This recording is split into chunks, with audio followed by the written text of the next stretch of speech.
আপনার জীবনে অর্ধাঙ্গিনীর ভূমিকা কি হতে পারে? আপনি বলবেন সেরকমই যেমন আমার জীবনে রুক্মিণীর ভূমিকা। এটা সত্যি, কিন্তু এটাও সত্যি কথা যে আমার আর রুক্মিণীর এই সম্পর্ক তাকে আরো গভীর করার জন্য অত্যন্ত প্রয়োজনীয় হলো আমরা প্রথমে বন্ধু হই।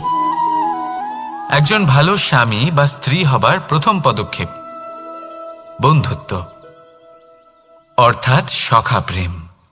যতক্ষণ না এক স্বামী স্ত্রী নিজেদের সম্পর্কে বন্ধুত্বের মাহাত্ম্য বুঝতে পারবেন না, ততক্ষণ এই সম্পর্ক যেন অপূর্ণ থেকে যাবে। আর তারপর এই সম্পর্কে জন্ম নেয় সেই অনুভূতি, যেমন অধিকার, যেমন অভিমান। এই দুই ভাবনা যা এই সম্পর্ক ভাঙার প্রথম পদক্ষেপ হয়ে থাকে। সেই জন্য নিজের দাম্পত্য জীবনে অধিকার ফলানোর আগে নিজেকে জিজ্ঞাসা করুন, আপনি কি আপনার জীবনসঙ্গীর সবথেকে ভালো সখা হতে পেরেছেন? সম্পর্ক আরো উন্নত হবে। রাধা রাধা। বিবাহ। একজন নারীর জীবনে বিবাহের গুরুত্ব কতটা? আসুন আমরা কথা বলি রুক্মিণীকে নিয়ে। একজন নারী যিনি পবিত্র মানসিকতা নিয়ে কাউকে ভালোবেসেছেন, তাকে বিয়ে করতে চেয়েছেন। এবার বিয়ে মানে কাউকে পাওয়া, মানে কারোর হাত ধরে আগামী সমস্ত জীবন তার সাথে কাটিয়ে দেওয়া। এবার আমার হাত ধরে রুক্মিণী বিয়ে সুখ তো নিশ্চয়ই পেয়েছে, কিন্তু ওর এই প্রেমের যাত্রা এর অন্ত হলো না, বরং তা শুরু হলো। এবার রুক্মিণীর জীবনে সেই অধ্যায় শুরু হয়ে গেছে যেখানে ওকে সেই মানুষকে বুঝতে হবে যার হাত ধরে সমস্ত জীবন অতিবাহিত করার সিদ্ধান্ত নিয়েছে সে। এবার এরকম একটা সময় প্রত্যেকের জীবনে এসে থাকে। প্রত্যেকের মানে আপনারও। আপনার জীবনেও এমন এক সময় আসবে, তার জন্য তৈরি থাকুন। নিজের মনে যা যা বিকার আছে তা কোথাও ত্যাগ করে আসুন, আর পরিশুদ্ধ ভালোবাসা দিয়ে, পবিত্র মন দিয়ে নিজের জীবন সাথীকে বোঝার চেষ্টা করুন, কোনো আশা না রেখে। যদি এরকম করতে পারেন তবেই কঠিন পরীক্ষায় উত্তীর্ণ হবেন, নয়তো নয়। রাধা রাধা। অনেকে আমাকে অনেকবার জিজ্ঞেস করেছেন যে কানাই, রুক্মিণী হলো তোমার অর্ধাঙ্গিনী, তাহলে কেন ওর এই যাত্রা এত কঠিন হলো? কেন তোমার এই অগাধ অখণ্ড ভালোবাসা পাওয়ার জন্য ওকে এত কঠিন পরীক্ষার সম্মুখীন হতে হলো? আসুন আমি আপনাকে একটা কথা বোঝাই। অগাধ অখণ্ড ভালোবাসার এই পথ তা তো কঠিনই হবে। এবার এরকমই এক যাত্রা করতে হয়েছে রুক্মিণীকে, পরিশুদ্ধ ভালোবাসা বুঝতে পারার যাত্রা। এমন ভালোবাসা যা কিনা ক্রোধ, ভয়, মোহ, অধিকার, অহংকার, হিংসা এই সমস্ত বিকারের ঊর্ধ্বে। এবার এই যাত্রায় ওকে সাহায্য করবে রাধা। আর শুধু তাই নয়, আমি আপনাকে বলি, সংসারের প্রত্যেক নারী এই যাত্রা করে থাকেন। এবার যে নারী এই যাত্রার শেষ পর্যন্ত পৌঁছতে পারেন, তিনি এক উচ্চ স্তরে পৌঁছে যেতে পারেন, যেখানে তাকে বলা হয় অর্ধাঙ্গিনী। রাধা রাধা। সমস্যা। এবারে বলুন, সমস্যা কার জীবনে নেই? প্রত্যেকের জীবনে সমস্যা থাকেই। হ্যাঁ ঠিক আছে, জীবন আছে যখন, তখন সময়ের সাথে সমস্যাও আসবে, কিন্তু প্রত্যেক সমস্যাই কি সময়ই নিয়ে আসে? না, আপনি সমস্ত সমস্যার দায় সময়কে দিতে পারেন না। বেশিরভাগ সমস্যা তো এমন হয়ে থাকে যাদের আমরা নিজেরাই ডেকে আনি। হে সমস্যা, এসো, আমি তোমার জন্য অপেক্ষা করছি। কিভাবে? এবার এটা নির্ভর করছে আপনার হ্যাঁ বা না এর ওপরে। বেশিরভাগ সমস্যাই এই জন্য আসে যেহেতু আমরা বারবার হ্যাঁ বলতে থাকি, আর বেশিরভাগ সমস্যা এই জন্যই আসে যেহেতু আমরা সঠিক সময় না বলতে পারি না। সেই জন্য না ভেবেচিন্তে কোনো কথা বা কোনো প্রস্তাবের সমর্থন করলে তা আপনাকে খুব বড় বিপদে ফেলে দিতে পারে। সেইখানেই কখনো না না বলতে পারা তা আপনাকে তার থেকেও বড় বিপদে ফেলে দিতে পারে। তাই মনে রাখবেন, এই অত্যন্ত জরুরি শিক্ষা। সব সময় খুব ভেবে চিন্তেই হ্যাঁ বলবেন আর দৃঢ়তার সাথে না বলবেন। আর বিশ্বাস করুন, আপনার জীবন অত্যন্ত সুখময় হয়ে যাবে। তাহলে আসুন আমার সাথে ভালোবেসে বলুন, রাধা রাধা। সাফল্য, সাফল্য এই পৃথিবীতে কে না পেতে চান? প্রত্যেক মানুষ চান যেন সাফল্য নিজে এসে তার কাছে ধরা দেয়। এবার সাফল্য তাদের কাছে এসে ধরা দেয় যারা নিজের পা ধরাতলে রেখে চলেন, যারা স্বপ্নের জগতে বিচরণ না করে বাস্তবের মাটিতে পা রেখে চলেন এবং তাও দৃঢ়তার সাথে। সাফল্য তারা পান না যারা বাড়িতে বসে বসে শুধু স্বপ্ন দেখেন। সাফল্য নিজে থেকে তাদের কাছেই আসে যারা নিরন্তর চেষ্টা করেন, যারা পরিশ্রম করেন আর নিজের এই জীবনকে অন্যের কাছে সফল করে দেখান। তাহলে সিদ্ধান্ত হলো আপনার। সফল সবাই হতে চান, স্বপ্ন সবাই সার্থক করতে চান। স্বপ্ন তখনই সার্থক হয় যখন পরিশ্রম করবেন, আর সাফল্য তখনই আপনার সাথে থাকবে যতক্ষণ আপনি বিনম্র থাকবেন। তাহলে আসুন আমার সাথে ভালোবেসে বলুন, রাধা রাধা। এই পুষ্প দেখতে পাচ্ছেন আপনি? কি সুন্দর এই পুষ্প। সবাই চায় এরকম কোনো এক পুষ্প সে নিজের করে নেবে, নিজের কাছে রাখবে। এবার ভাবুন, এই পুষ্প যে সম্মান পায় তা কিসের জন্য পায়? শুধু কি তাকে সুন্দর দেখতে বলে? আসুন আপনাকে একটা কথা বোঝাই। এই ফুল যখন গাছে থাকে তখন এই রূপ আমাদের আকর্ষণ করে। এই ফুল দিয়ে যদি আপনি মালা বানান, কোনো মূর্তিতে দেন, তাহলে তা সম্মানের নিদর্শন হয়। এবার এই ফুলই যদি আপনি বিছানাতে ছড়িয়ে দেন, তাহলে সেই দৃশ্য দেখে সেই সুবাসে আপনার মন পুলকিত হয়ে ওঠে। কিন্তু ভাবুন, এই পুষ্পই যদি আপনি চিতায় সাজান, তাহলে এই পুষ্পকে আর কেউ সম্মান করে না। একই রকম কথা, সেই একই পুষ্প এক পরিস্থিতিতে সম্মান পাচ্ছে, এক পরিস্থিতিতে নয়। কেন? কারণ এতেই লুকিয়ে রয়েছে একটা গুরুত্বপূর্ণ শিক্ষা। এর সারমর্ম হলো এটাই যে এই সম্মান ব্যক্তি বা বস্তুকে করা হয় না, সম্মান করা হয় সময় এবং পরিস্থিতিকে। এবার এই যে সময়, তা কখনোই আমাদের বশে থাকে না। আমাদের বশে থাকে পরিস্থিতি। আমাদের পরিস্থিতি কেমন হবে তার সিদ্ধান্ত স্বয়ং আমরাই নিই। আর যেরকম আমাদের পরিস্থিতি হবে সেরকমই আমাদের সম্মান করা হবে। তাহলে আসুন আমার সাথে ভালোবেসে বলুন, রাধা রাধা। আপনি কখনো কোনো ঝর্ণার ধারে বসে থাকুন আর সেই ধ্বনি শুনতে থাকুন। আহা হা হা, সেই ধ্বনি মনকে শান্ত করে দেয়, আমাদের মধ্যে এক আনন্দের সঞ্চার করে। একেই আমি বলি নৈসর্গিক সঙ্গীত।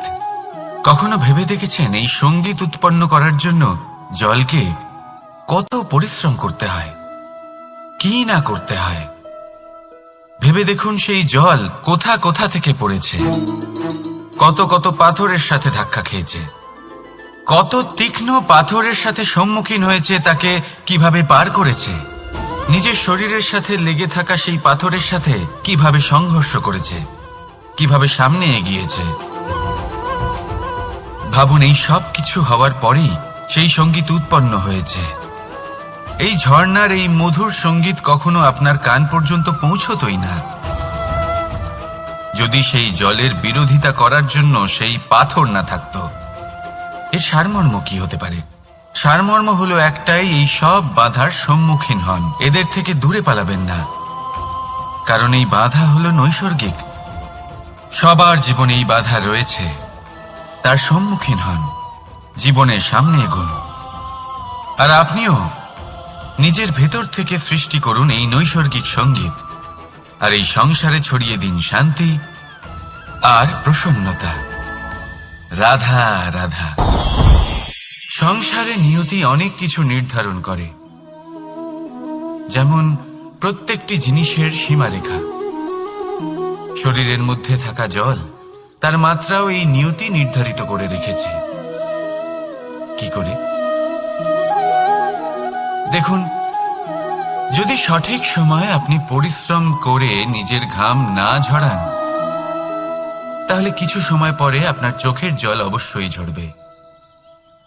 কারণ সবকিছু যদি ভাগ্যের জোরে পেয়ে যাওয়া যায়, তাকে কর্মের দ্বারা সামলে রাখতে হয়। যদি পরিশ্রম করতে থাকেন, তাহলে যা পেয়েছেন তা সামলে রাখতে পারবেন, আর যা যা আপনি পেতে চান তা অবশ্যই পাবেন। কিন্তু যদি পরিশ্রমের থেকে দূরে থাকেন, তাহলে যা পেয়েছেন তা তো হারিয়ে ফেলবেনই, আর যা পেতে চান তার তো কোনো প্রশ্নই ওঠে না, আর বয়ে যাবে শুধুমাত্র অশ্রু। এবার সিদ্ধান্ত আপনার। কি ঝরাতে চাইবেন আপনি? ঘাম নাকি অশ্রু? রাধা রাধা। এই জীবনে মানুষ শুধু তিনটি জিনিসের পেছনে ছোটে: ছায়া অর্থাৎ সঙ্গী সম্মান, কায়া অর্থাৎ সুন্দর বলিষ্ঠ শরীর, আর তৃতীয় হল মায়া অর্থাৎ ঐশ্বর্য। এবার অবাক করার মতো বিষয় হল, সময় এলে পরে এই তিনটি বস্তুই সবার আগে আপনাকে ত্যাগ করে। অন্ধকারে ছায়া আপনাকে ত্যাগ করে, বার্ধক্যে কায়া আপনাকে ত্যাগ করে, আর অন্তিম সময়ে মায়াও আপনাকে ত্যাগ করে। এগুলো কিছুই কাজে আসে না যার পেছনে আপনি সারা জীবন দৌড়েই যাচ্ছিলেন। যদি কিছু কাজে লাগে, তা হলো আপনার প্রেমপূর্ণ ব্যবহার যা আপনি সংসারকে দিয়েছেন। এ হলো সেই প্রেম যা অন্ধকারে প্রদীপ হয়ে আপনাকে আলো দেবে। এ হলো সেই প্রেম যা বার্ধক্যে হাত রূপে আপনাকে শক্তি দেবে, সহায়তা করবে। আর যখন আপনার কাছে অর্থ থাকবে না, তখন এই প্রেমই আপনাকে সামর্থ্য যোগাবে। জীবনে যদি কিছু উপার্জন করতে চান, তাহলে শুধু প্রেম উপার্জন করুন। যদি আপনিও আমার মতো দূরের কথা ভাবতে চান, তাহলে শুধুমাত্র প্রেম উপার্জন করুন। আর এখন এই প্রেম ভাব নিয়েই বলুন, রাধা রাধা। কখনো প্রদীপ জ্বালাতে গিয়ে আপনার হাত পুড়ে গেছে? একবার মনে করে দেখুন সেই অনুভূতি। এক্ষুনি মনের মধ্যে যন্ত্রণার এক অনুভূতি বয়ে যাবে। কখনো হাঁটতে হাঁটতে পায়ে কাঁটা ফুটে গেছে? মনে করুন, এক্ষুনি মনের মধ্যে যন্ত্রণার এক অনুভূতি বয়ে যাবে। এরকম কেন হয়ে থাকে?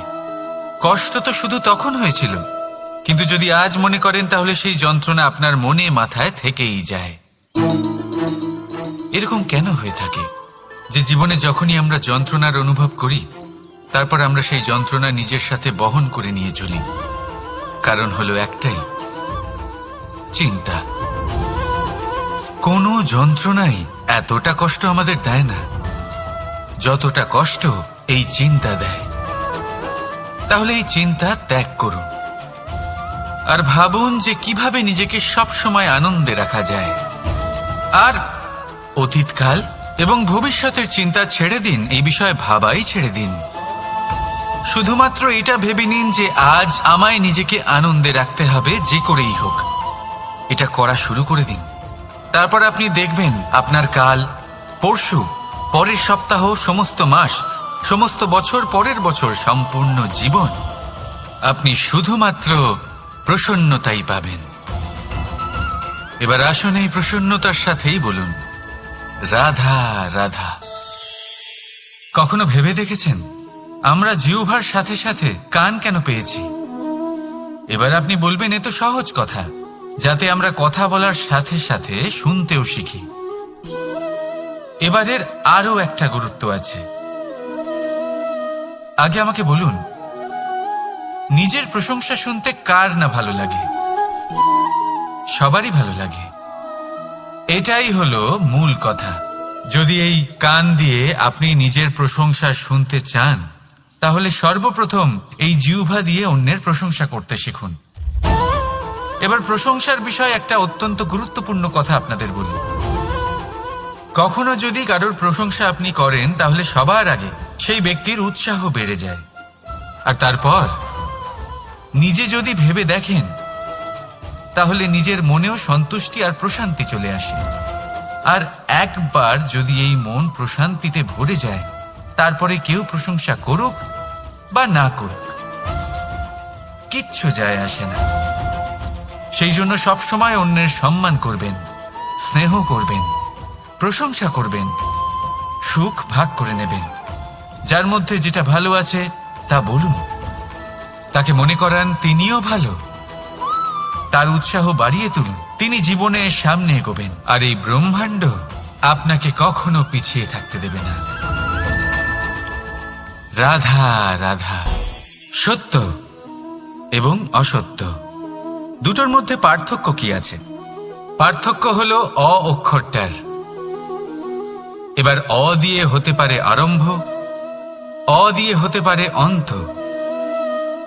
সত্য হলো সেটা যেখানে সমস্ত পথের আরম্ভ হয়, অসত্য সেটা যেখানে সমস্ত পথের শেষ হয়। এবার এরা চলতে হয়তো পারে না, কিন্তু তাও ছাপ রেখেই যায়। সত্য সেই ছাপ রেখে যায় যা একটা উজ্জ্বল উৎকৃষ্ট উদাহরণ হতে পারে, আর অসত্য সেই উদাহরণ তৈরি করে যা একটা কলঙ্কিত ইতিহাস তৈরি করে।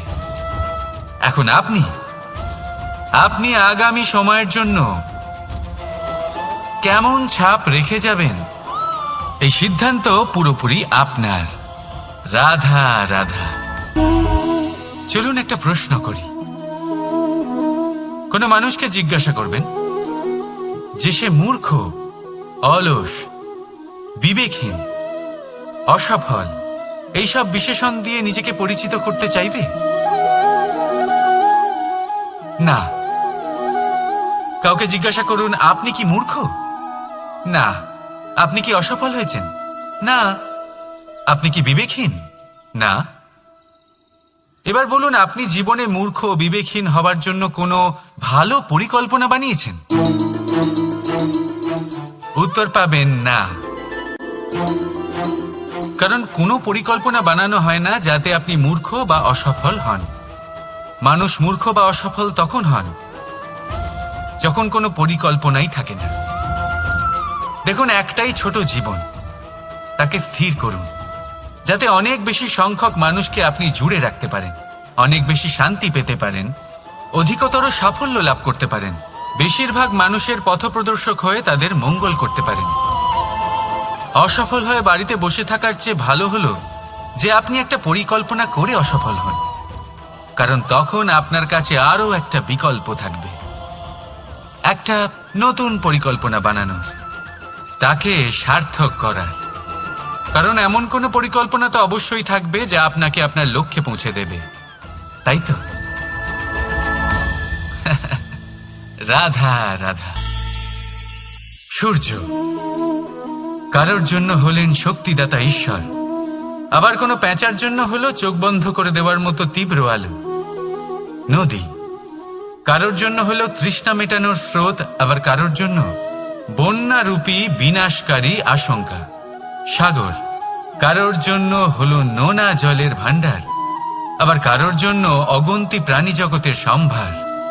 প্রশ্ন হলো প্রত্যেক ব্যক্তির জন্য প্রত্যেক অনুভূতি বা বস্তুর সারমর্ম আলাদা কেন হয়ে থাকে?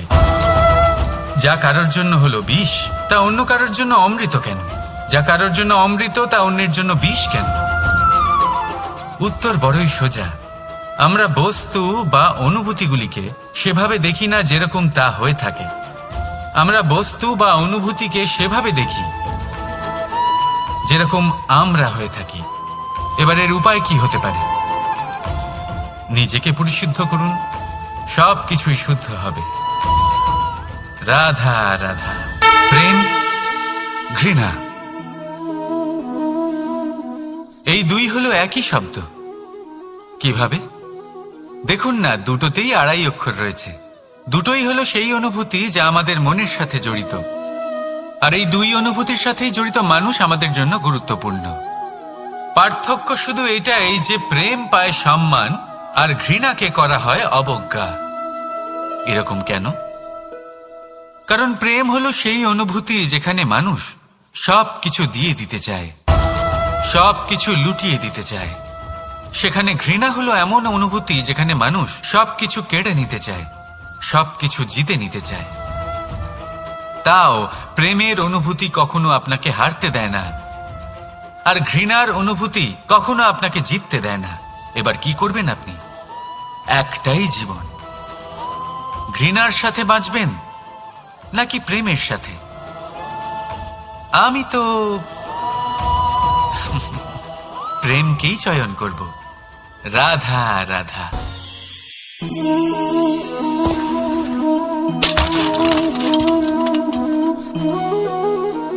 এ কি হলো? আমি আঘাত পেতেই এটা হাত থেকে পড়ে গেল কেন, ভেঙে গেল কেন? এবার আপনি বলবেন এরকমই তো হয়ে থাকে এই জীবনে, এই সংসারে। আঘাত লাগার পরে আমাদের হাতে যা থাকে তা পড়ে যায়, যা তৈরি হয় তা ভেঙেও যায়। কিন্তু এটা কি সত্যি? আপনাকে একটা কথা বলে রাখি, আঘাত পেয়ে পড়ে যাবার পরে সংসারের যে কোনো বস্তুই হাত থেকে পড়ে যাক না কেন, সাফল্য অবশ্যই আসে। যতই খারাপভাবে আপনি পড়ে যান, আপনি আঘাত পান, ভবিষ্যৎ অবশ্যই ভালো হবে। কারণ এই আঘাত, অসফলতা, এই অসুবিধা, এগুলো আমাদের এমন ভাবে পরিশুদ্ধ করে যেমন আগুন সোনাকে করে থাকে। সেই জন্য জীবনে শুধু সামনে এগোতে থাকুন, দৃঢ়তার সাথে এগোতে থাকুন, আর কখনো আঘাত পেয়ে পড়ে যেতে ভয় পাবেন না। কারণ এটা আসন্ন সাফল্যের সংকেত। আর সাফল্য তখনই আসবে যখন আপনি পড়ে যাবেন, যখন আপনি আবার উঠে দাঁড়াবেন এবং আপনি আবার জীবনে সামনে এগোতে থাকবেন। রাধা রাধা। সময় অত্যন্ত কঠোর প্রভু। আপনি অনেক লোককে এটা বলতে শুনে থাকবেন, আমার কাছে এত সময় নেই, এই কাজে আসলে অনেক সময় লেগে যাবে, এই বিষয়ে ভাবার জন্য আমার সময় লাগবে। আচ্ছা, আমি আপনাকে একটা কথা বলে রাখি, যদি আপনি এটা নিশ্চিত করার জন্য বেশি সময় নিয়ে ফেলেন যে আপনার কি করা উচিত, তাহলে সময় এটা নিশ্চয়ই করে নেবে যে আপনার সাথে কি করা যেতে পারে। কারণ এই সময় এ কিন্তু অত্যন্ত কঠোর। যতক্ষণ আপনার সাথে রয়েছে এর সমাদর করতে শিখুন, এর সম্মান করতে শিখুন, এর সদ্ব্যবহার করতে শিখুন। যদি এরকম না করেন তাহলে এই সময়ের নিজেকে আর আপনাকে বদলাতে অধিক সময় লাগবে না। তাহলে আসুন, এবার সময় এসে গেছে ভালোবেসে বলার রাধা রাধা। এই পাথর দেখছেন আপনি, নদীর তলদেশে পাওয়া যায়। প্রয়াস করতে থাকে যাতে নদীর জল প্রবাহকে আটকাতে পারে। আটকাতে কি পারে? কখনোই নয়, বরং তার ধারালো কোণাগুলো মসৃণ হয়ে যায়। এবার এ থেকে কি শিক্ষা পাওয়া যায়? এর থেকে এটাই শিক্ষা পাওয়া যায় যে ব্যক্তি দৃঢ়তার সাথে জীবনে শুধু আগে এগোতে থাকেন না থেমে, তিনি না শুধু নিজের লক্ষ্য প্রাপ্তি করতে পারেন, বরং নিজের পথের সমস্ত বাধার অস্তিত্বই পাল্টে দিতে পারেন। তাহলে আপনি কি হতে চাইবেন? সেই ব্যক্তি যিনি নিজের বাধাকে দূরে ঠেলে আগে এগোতে পারেন, নাকি সেই ব্যক্তি যিনি অন্য কারোর পথে বাধা হয়ে থেকে তার নিজের অস্তিত্বই হারিয়ে ফেলেন? সিদ্ধান্ত হলো আপনার। রাধা রাধা।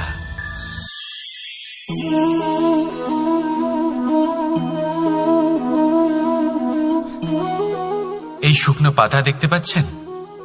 এটা কখনো গাছের ডালে ছিল, সবুজ তরতাজা, বৃক্ষকে পুষ্টি দান করত।